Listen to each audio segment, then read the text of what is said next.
Yo, what's up, my fellow immortals, and welcome back to Holy Ground Gaming. I'm your host, Russell Nash, and this is the #1 spot for Highlander, the card game. This is the next video that we're doing in the series called Immortal Spotlights, where we take a look at the best cards that come in each Immortal set, and we spotlight those cards. This video is going to be covering none other than Duncan Macleod himself. He was one of Connor's proteges. He's definitely a fan favorite. He's 100% one of my favorite Immortals from the series to the card game into the whole Highlander universe. I'm super excited about this video. I can't wait to dive into it and see what Duncan has to offer. Be sure to stick around to the end of the video where I'm going to get into my Holy Ground rating. And that's where we talk about the power level of the Immortal, the lore accuracy, and the fun factor. So, without further ado, let's dive in and spotlight some of the best cards that Duncan has to offer. So there's a couple of different personas that you can use when you're going to build a deck for Duncan. Now the first one we're going to take a look at says, you may discard an empathy from your hand to play a basic block against an attack that cannot be blocked. And it also says you may increase or decrease the size of any hard exertion you make by 1 for each ally you have in play. So this version of Duncan is going to want to really take advantage of how many allies he has in play so he can manipulate the size of his own hard exertions. Now the first part of the power is also really good. It's basically saying, hey, if your opponent plays an unblockable attack at you, you can discard an empathy attribute that's in your hand. You can discard that and go ahead and play a basic block against that attack that cannot be blocked. That's very strong right off the bat, as well as being able to manipulate the size of your hard exertions. This persona power offers a wide range of versatility when it comes to building a deck for Duncan, and it's a very good persona. So let's take a look at the second persona that you can use when you're going to build a Duncan Macleod deck.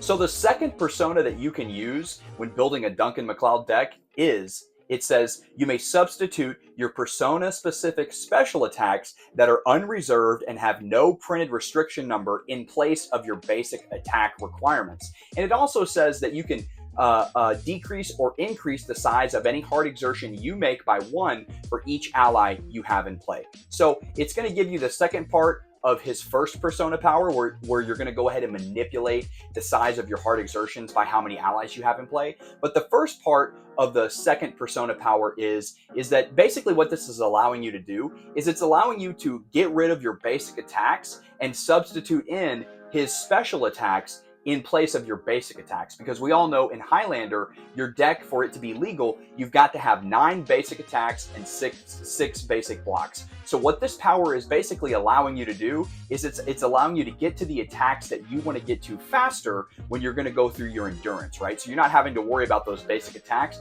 You're going to be playing a lot of Duncan's special attacks in place of those basic attacks. So it's a very good deck building mechanic that this persona power is allowing you to take advantage of. Very good power, very strong. It's going to allow you to get to the attacks that you want to without having to worry about those basic attacks if you haven't built your deck around attacking with basic attacks. So very good power. Both of these are very good, and it doesn't surprise me, and it's very fitting for Duncan, an immortal of his stature and his caliber.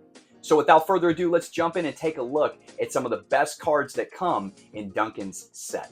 So we're going to dive in and take a look at his special cards that come in his set, and we're going to spotlight the best special cards that come in Duncan's set. Now the first one up is called Extra Shot. Now this is an event. Now Extra Shot says you may play an additional attack this turn and your opponent is prone during their next defense phase. At the end of this effect, they are unprone without regaining their feet. So what does that mean exactly? Basically, you play this event, you're allowed to play an additional attack, and your opponent is going to be prone during their defense phase, right? So when they're going to be defending this attack, they're going to be prone, okay? And what is it when you're prone? Basically, when you're prone, you have to discard a card to play a card. Now, if I want to play an event, I've got to discard an event. If I want to play a situation, I've got to discard a situation. So being prone is definitely something that you do not want to be, and this card is allowing you to take advantage of that, right? It's telling your opponent, hey, you're going to be prone during your defense phase. So all of the attacks that I'm going to throw at you, you're going to have to deal with that while you're being prone. So it's a very strong card, a very good event. It's allowing you to play an additional attack, plus it's making your opponent prone during their defense phase. Very good card. I highly recommend it. That's why it's being spotlighted. Let's take a look at the next one. So the next event that we're going to take a look at and spotlight is called I Am Duncan Macleod, right? And it is also an event, right? So I Am Duncan Macleod says retrieve. That's one of the keywords. Search your endurance for any 3 Duncan Macleod or Clan Macleod cards, Immortal specific cards, and place them in your hand. It has another keyword, removal. Remove this card from the game when it is swept from play. So what is this allowing you to do, basically? It's basically a search card, right? So you're going to play this event, and you're going to say, boom, I'm going to go get 3 Duncan Macleod or Clan Macleod specific cards, and I'm going to put them in my hand. So it's a very good card when you don't have the cards that you're looking for in your hand. You're going to play this, search your endurance, grab those 3 cards, put them in your hand, and continue playing the cards that you need to play to be able to do what you want to do. So it's a very good card. I highly recommend it. That's why it's being spotlighted. Let's go ahead and take a look at the next event. So the next event that we're going to take a look at is called Trip. Now, Trip says remove all standing defenses that your opponent has in play. Your opponent is prone during their next attack phase. At the end of this effect, they are unprone without regaining their feet. So it's basically like extra shot, right? It's just going to make your opponent prone during their attack phase, right? So if they have standing defenses up in play, let's say they have a guard that's a standing defense, or they have a situation that says standing defense, it's going to go ahead and remove all of those standing defenses, and it's going to make your opponent prone during their attack phase. Now, remember what I said when we were talking about extra shot. When you're prone, you definitely don't want to be there. It's definitely a very sticky situation for you. So anytime you can make your opponent prone, you should try to do so. And this card is basically saying, hey, during your opponent's attack phase, they're going to be prone. So if they want to attack you, they're going to have to pitch an attack or discard an attack to play an attack. Very good. So if they're in their attack phase, if they want to play a special card, let's say they want to play a location in their attack phase, they're going to have to discard a location to play that location. So it's a very strong card, very good effect. Just like the extra shot, it's making them prone, but just in a different phase of their turn. That's why it's in there. That's why it's being spotlighted. I highly recommend you take a look at it. Let's go ahead and take a look at the next special card that comes in his set. So the next special card that we're going to be spotlighting is called Master's Persistence. Now, it is an event as well. Master's Persistence says retrieve.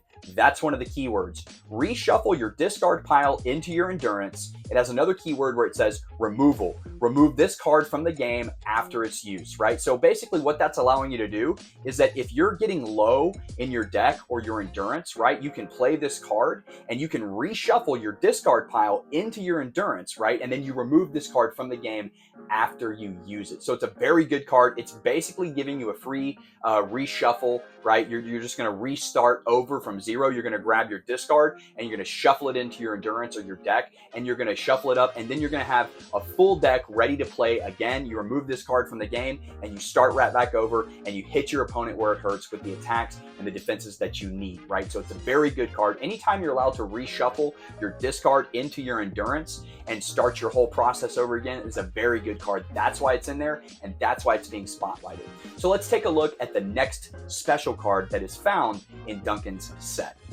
So the next special card that we're going to spotlight is a hilt, and it's called the Dragon's Head Hilt. It is an object, right? So the Dragon's Head Hilt says you may only include this card in your deck if you are using the katana weapon of choice, and Duncan loves the katana. That's his primary weapon. Now, he will use other weapons in the series and in the movies when he has no choice, but Duncan's sword of choice, his weapon of choice, is his beloved katana, right? So you've got to be using the katana to be using the Dragon's Head Hilt, right? It says your non-special attacks that cover more than one grid do an additional point of damage, right? So that's just boosting your attack. So if you're playing a slash, they cover more than one grid, it's a non-special attack, so that slash is going to be doing another point of damage, right? So if you're playing a basic attack, well, excuse me, not a basic attack, but any one of your attacks that cover more than one grid, they're going to do an additional point of damage. So it's basically just a damage booster, right? Very good card, very good hilt. Now, Duncan does have some other hilts that come in his set, but this is a spotlight video, so we're going to spotlight the best ones, in my opinion, that come in his set, and that's why we chose the Dragon's Head Hilt. I would definitely take a look at it if you're going to run the katana. It's a very good card, and that is why it's being spotlighted. Let's take a look at the next one. So the next special card that we're going to spotlight is an object, and it's called T-Bird, right? And Duncan, if you can remember in the series, he loved his car. It was a T-Bird, it was a Thunderbird, awesome car. So it's in the game, it's in his set, and it is an object, right? So now T-Bird says, discard this card from play to search your endurance for one location and put that into play. So this is basically just another fetch card, another search card, right? If you don't have the location that you're looking for in your hand, you can discard T-Bird from play, go through your endurance, get your endurance, and you can put that location into play, right? So you're putting it into play from your endurance. You're not playing it. Those are two different things, right? So when I play a card, that's different than putting it into play. So that's going to add a different stipulation if your opponent wants to try to remove that location that you just put into play. If I play a location, my opponent can play a card that says, you know, remove a location that was played last turn, or etc. They're not going to be able to take advantage of those keywords because you didn't play this location, you put it into play. Very good card. It's a very good search card. That's why it's being spotlighted, and that is why it's in this video. So take a look at it, put his T-Bird in your deck, and let's check out the next special cards that come in Duncan's set. So we're going to be getting into Duncan's allies, right? So I broke these down into his events and his objects, and then I went ahead and put his allies all in one group so we can talk about the best allies that come in his set. Because if you're going to be using the Duncan Macleod personas, either one of them, they're both going to want to utilize your allies, and they're going to both want to prioritize about, you know, manipulating your hard exertion sizes by one for each ally you have in play, right? So I broke those down and I put all of the allies into their own group. So the first ally that we're going to talk about is Joe Dawson. He's a situation mortal ally, right? So Joe says, during your may do must do phase, choose one ally, watcher, or hunter in play. Nullify the effects of that card for the remainder of your turn. So Joe is basically going to try to protect Duncan from other hunters or watchers or allies that are in play that are going to try to manipulate him into doing something that he doesn't want to do, right? So let's say, for example, your opponent has a hunter prone situation in play, right? So your opponent plays hunter prone, and now you're prone, right? So it comes to you and your turn. You've got Joe Dawson. He's out there on the board and he's protecting you. During your may do must do phase, you can say, hey, you know what? I'm going to choose that hunter card that's making me prone, and I'm going to nullify the effects of that card for the remainder of my turn, so I no longer have to worry about the stipulations of being prone, right? Very good ally, definitely one of his best, and that's why it's in there, and that's why it's being spotlighted. So let's take a look at the next ally that I think should be spotlighted in Duncan's set. So the next ally that comes in Duncan's set that I feel should be spotlighted, there's two different versions of this ally, and they're both going to be spotlighted. But the first one is Richie Ryan. He's a situation mortal ally. So this is back when Richie was still a mortal, right? He hadn't become an immortal just yet. So this situation, mortal ally, says, your opponent may not remove any of your other mortal allies from play. It has a keyword, retrieve. If your opponent removes this card from play, search your endurance for an immortal ally titled Richie Ryan and put it into play. So basically, Richie is a blocker, right? That's basically what he's doing, okay? So if you play Richie Ryan, your opponent is going to have a really hard time removing any of your other mortal allies, right? So let's say I play Joe Dawson on one turn, and then the next turn I play Richie Ryan, mortal ally. What my opponent is going to have to do is they're going to have to get rid of Richie before they can get rid of Joe, because Joe is a mortal ally, right? So Richie is basically blocking for your other mortal allies that you have in play, right? So he's going to be protecting them. Very good card, very strong card. Anytime you can play a card that's going to protect your board, it's a good idea to do so. That's why it's in there, and that is why it's being spotlighted. So let's take a look at the next ally that comes in Duncan's set. So the next ally that we're going to spotlight is the immortal version of Richie Ryan. Now it says Richie Ryan, situation immortal ally. Now this one says all burn effects your opponent controls are nullified. It has a keyword, trigger. Counter any special card that would remove any ally you control from play, or that would allow your opponent to take control of one of your allies, right? So he is essentially another blocker, right? He's going to give you two different things that you can take advantage of, right? It's gonna counter and nullify burn effects, right? So if your opponent plays a card that says your opponent must burn 3 cards from the top of of their endurance. This situation, Immortal Ally, this Richie is going to stop that from happening. So it's a very strong card, right? And it also says it counters any special cards that your opponent would play that would remove an ally from play, right? And that's very, very strong, right? So he's blocking all of the rest of your allies from being removed, right? So it doesn't just specify immortal it or mortal. This version of Richie Ryan is going to say any of your allies are not going to be removed from play, right? So it's a very good card, very strong. I highly suggest you take a look at it. That's why it's in there, and that is why it's being spotlighted. Let's take a look at the next one. So the next ally that comes in Duncan's set that I feel should be spotlighted is called Mythos. He's a situation immortal ally, right? So he says draw. That's one of the keywords. During your may do must do phase, you may discard up to 2 cards to draw a card for each card discarded in this way. So what does that mean exactly? If you've got Mythos in play during your may do must do phase, you've got 2 cards that you're not really playing that are just sitting in your hand. You're going to say, you know what? I need to draw some cards. I need to go ahead and cycle through my deck. I'm going to discard those 2 cards and I'm going to draw 2 cards. So it's basically just being a way to cycle your deck. Very good card, very strong, and it's going to allow you this power to do it every single turn that Mythos remains in play, right? So it's a very good card, very strong. That is why it is being spotlighted. Let's take a look at the next ally in Duncan's set.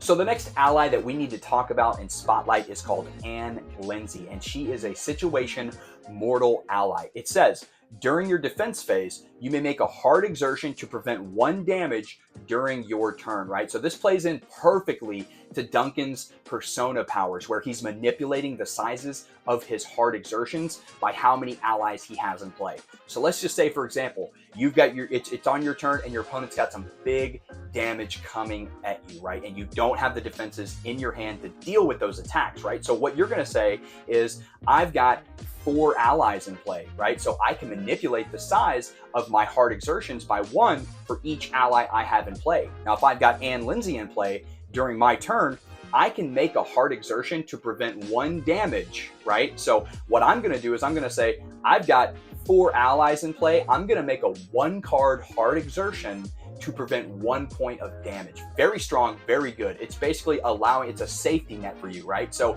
if you've got your allies in play and you are manipulating the size of your hard exertions by the amount of allies you have in play, this should be no problem for you to do, right? You're going to say, okay, that's fine. I'm going to get rid of 1 point of damage. I'm going to make a hard exertion for 1 card because of the allies that I have in play, and I'm going to get rid of that 1 point of damage. So it's a very good card, very strong, definitely one of his best allies. Let's go ahead and take a look at the next ally that should be spotlighted. So the next ally that we're going to take a look at and spotlight is Kate. Now, she is a situation mortal ally. Now, Kate says you cannot play this if your opponent is Faith. Any cards used to pay a cost may be placed under Kate instead of being discarded. You may discard this card from play to shuffle all cards underneath it into your endurance. So what is that doing basically? Let's say your opponent has a card like Master's Advance in play, right? Where you have to pay a cost to play a card. Or let's say you're prone, right? So I want to play a dodge. If I'm prone or I have to pay a cost to play that dodge, instead of discarding that dodge and then playing a dodge, I can take that first dodge that I'm going to discard and place it under Kate, right? So it's not being discarded, right? So I can place all the cards that I'm going to use to pay a cost to play a card, I can put them right under Kate, right? And then if I want those cards back, I can discard card to my discard pile, and then I can take all of the cards that are underneath it and I can shuffle them into my endurance. So I'm not losing any of those cards, right? So normally when you pay a cost, you've got to discard a card to play a card, right? That's how it works. But with Kate, with your situation mortal ally in play, you can put those cards right underneath her instead of discarding them, and you're not going to lose them. And then when you want those cards back, you're going to say, you know what? I'm going to discard Kate. Boom. All those cards that were under her that I used to pay a cost are going to be shuffled back into my endurance. So it's definitely a good ally to have, definitely one of Duncan's best, and that is why it's in there, and that is why it's being spotlighted. So let's take a look at some of the next cards that come in Duncan's set and see what they have to offer. So we're going to get into the edge cards that come in Duncan's set, and we're going to spotlight those. Now, the first edge card is called Tit for Tat. It's an edge, right? And it says play during your may do, must do phase. This card duplicates the effects of one card your opponent has in play that would add a cost to playing a card from your hand, right? So during your may do, must do phase, you're gonna say, okay, I'm gonna play tit for tat.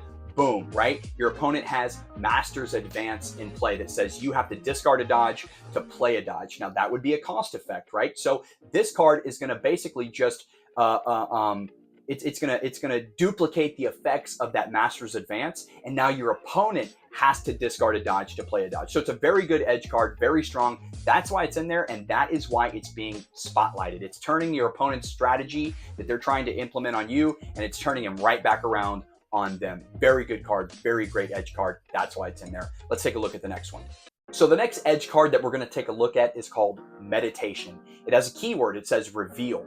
Play this card during your may do, must do phase. Look at the top 5 cards of your endurance. You can choose to place them back in the same order or put those cards at the bottom of your endurance in the same order. So that's a very good card if you're going to be trying to make a hard exertion for something that you're looking for, right? If I need a defense or if I need something that I don't have in my hand, I can say, okay, you know what? I'm going to play Meditation. And then during my may do, must do phase, I'm going to take a look at the top 5 cards of my endurance or my deck. And I'm going to say, okay, you know what? There's none of those cards that I'm looking for when I make my exertion. They're not in the top 5. So what I'm going to do then is I'm going to take those 5 and I'm going to place them at the bottom of my endurance. And then I'm going to go ahead and make my exertion. And hopefully by placing those cards at the bottom of my endurance, it went ahead and cycled the cards that I need to the top of my deck. And I'm going to get one of those cards that I need when I make my exertion. So it's very straightforward, very strong. That's why it's in there. Anytime you can look at your endurance and say, you know what, I need to make an exertion, but before I do so, I want to see if what I'm looking for is going to be in those 5 cards before I make that exertion. Very strong. That's why it's in there. Edge card, play it during your may do, must do phase. Take a look and see if you need what you need is right there. Let's take a look at the next edge card. So the next edge card that we're going to take a look at is called Feint. It is an edge card. It says play in conjunction with a block. You may add 1 additional adjacent grid for that block to cover, right? So very straightforward, very simple. You play a block and then you play Feint with it. And let's say your opponent played a slash and the slash is covering 1 grid that your block didn't cover. Well, with Feint, you can say, you know what? I'm going to choose the bottom left, bottom right, whatever it may be, and I'm going to get that attack. I'm going to block it, right? That's what Feint is going to allow you to do. Very straightforward, nothing super fancy about it. It's just adding a grid to a block that you play to get yourself out of some trouble. Let's go ahead and take a look at some of the other cards that come in Duncan's set.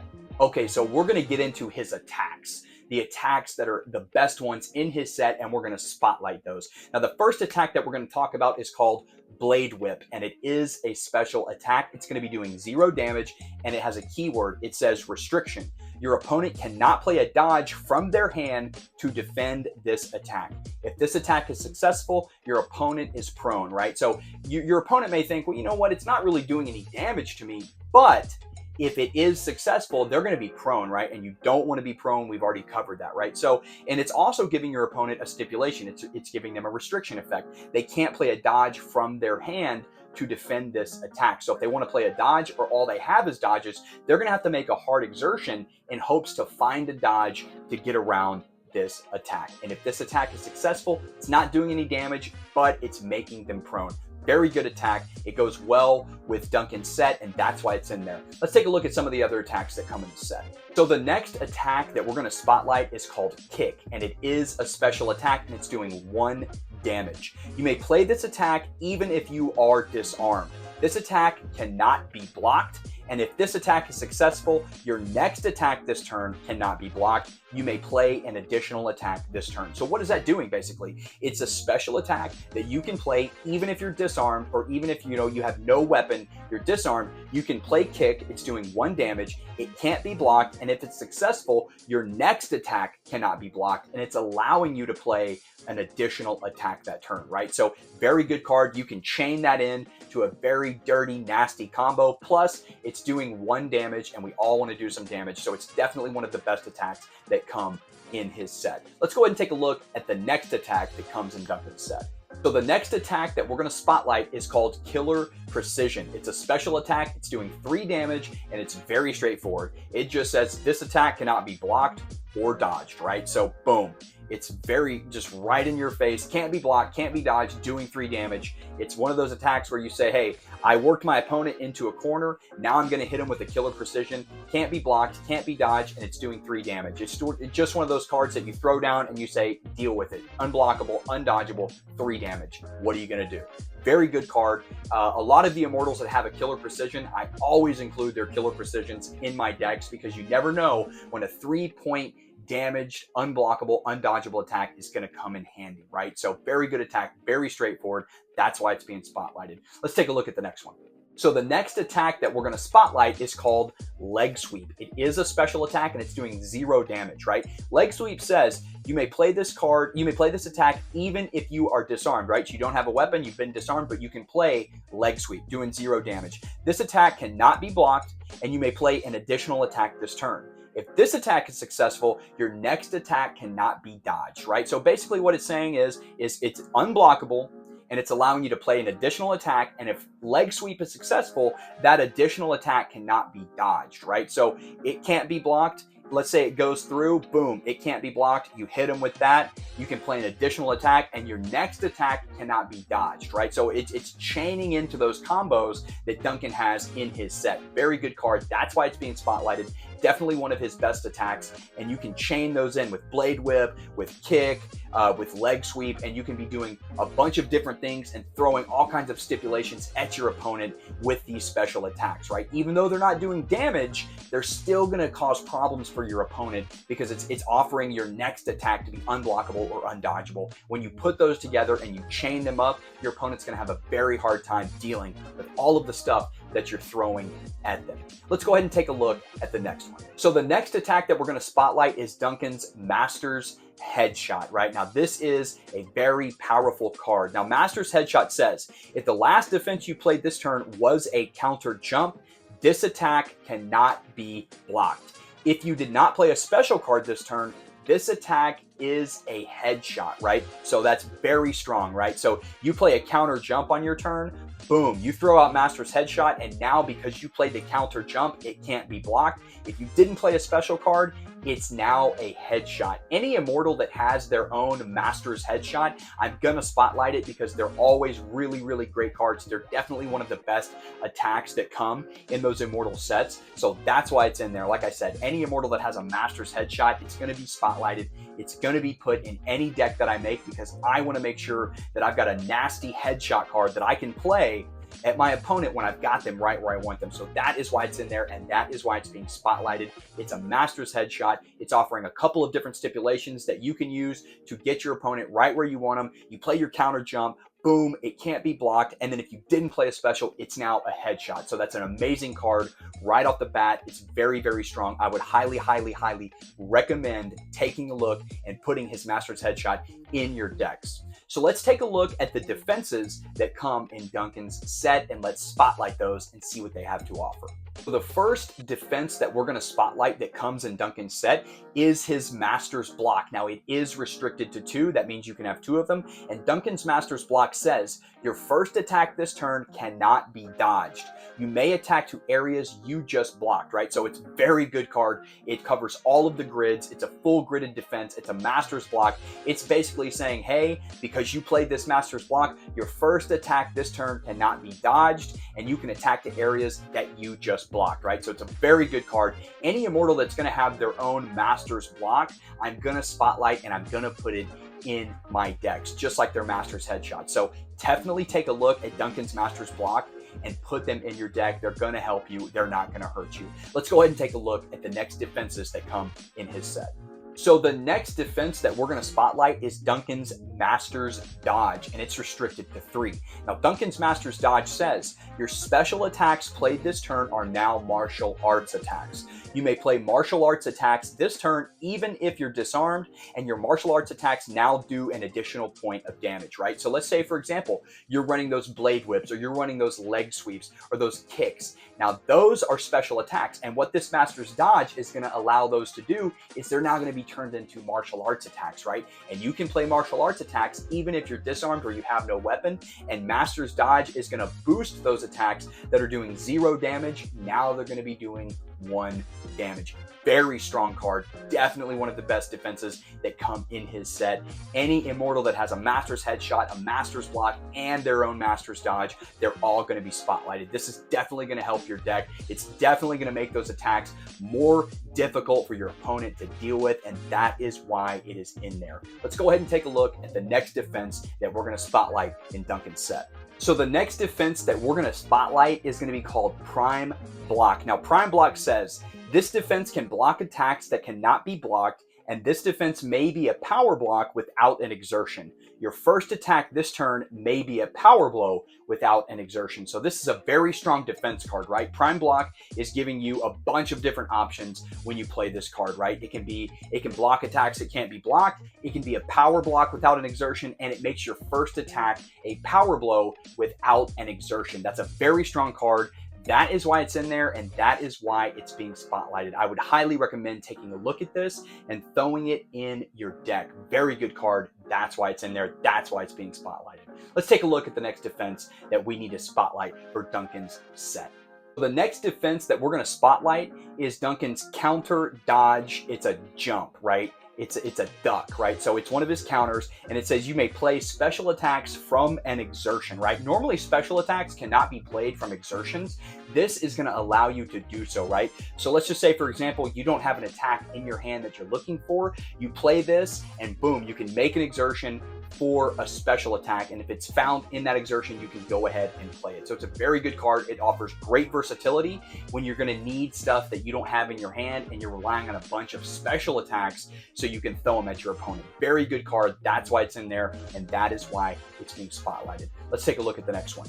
So the next defense that we're going to take a look at is called counter. It's a dodge and it's a sidestep, right? And it's very straightforward. It says your first attack this turn may be played hidden. That's awesome. It's a very good card. Anytime you can throw out a hidden attack at your opponent and keep them guessing and keep them wondering what attack that is, you want to do so. And this card is just basically allowing you to do that right off the bat. Boom. You sidestep their attack, and now your first attack is going to be hidden. It's going to offer some great, advantages to you when you're going to try to attack your opponent after defending yourself. So it's a very good card. That is why it's in there, and that is why it is being spotlighted. All right, my fellow Immortals, the time has come. We have now made it to our holy ground rating, and that is where we talk about the power level of the Immortal, the lore accuracy, and the fun factor of the Immortal. So the first thing we're going to talk about in the holy ground rating is Duncan's power level. Now I'm going to give Duncan's power level a B. It's a very good power. Both of his persona powers offer great versatility when building your decks, right? So they offer two different things, and they're both really, really strong. That's why I'm going to give Duncan's power a B, right? That's why I think it deserves a B at his power level. Now, when it comes to his lore accuracy, is Duncan lore accurate from the series, the movies, and does it translate into the card game? And I would say yes. Duncan is very, very lore accurate, right? He has a big range of versatility when it comes to the cards that come in his set. They offer so many different possibilities and ways to build him, and that's kind of how Duncan was in the series and in the movies. Duncan was a super, super versatile Immortal.